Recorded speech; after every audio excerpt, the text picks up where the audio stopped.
That's beneficial to Istanbul. Is that a possibility for this rerun poll?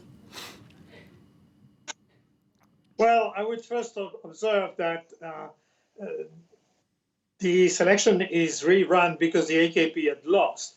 Except for you had in the 2017 referendum or in 2018 elections many objections from the opposition for fraud or wrong counting or this or that, and these objections were never accepted. This time, objections were accepted at the insistence of the president of Turkey. Seen from outside and seen from the opposition, this is a new law in the degradation of rule of law in Turkey. It's not new. It goes along with political trials, as we know. New condemnations only a couple of days ago. Another political trial coming up on June 24th, the day after the election. So this is part of a path towards autocracy, and it's, of course, going together with conspiracy theories. So it's not new, it's just a lot worse. And the main victim, apart from democracy, is going to be the Turkish economy. Turkish economy is in a very bad state due to wrong policies, to wrong concepts on interest rates and so on. But this is going to wreck once again, the credibility of the government on the international market. And you cannot paint it all the time as a conspiracy. This is a self-engineered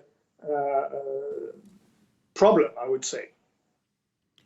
So if you're a Turkish Democrat, things might have to get worse before they get better. You're kind of saying that the economy is what's going to suffer, but it could ultimately be what puts pressure on the government. Yes, it's difficult to see what would change the Turkish president's mind about autocracy, one-man rule system, and so on. Essentially, the system as it is today cannot accept to be challenged, to be defeated.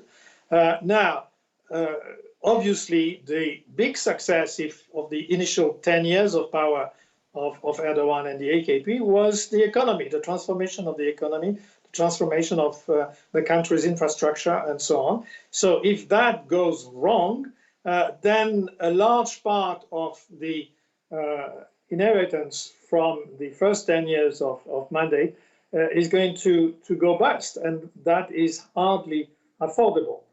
So we'll see what happens there. Also, it may just trigger, as you've shown on the images, such a backlash among urban liberals in Istanbul. People are so incensed that the victory has been erased out of political will that they may turn out in even greater numbers. Who knows? You're talking there about urban liberals. President Erdogan, of course, still does have many supporters. How deep are the divides within the country? Well, the country is divided about half-half. So this has been the case for a long time, and polarization is a sort of permanent feature of Turkish politics, and it has been used by President Erdogan, who campaigned, as you know, as if it was a referendum for himself in the March 31st election. Now, we seem to have reached the limit of these tactics, and we know that there is dissent within the AKP because too much is too much, and people want the country to prosper economically and return, perhaps gradually, to rule of law. And this is definitely not the option at the top of the state. Mark Pierini, thanks very much.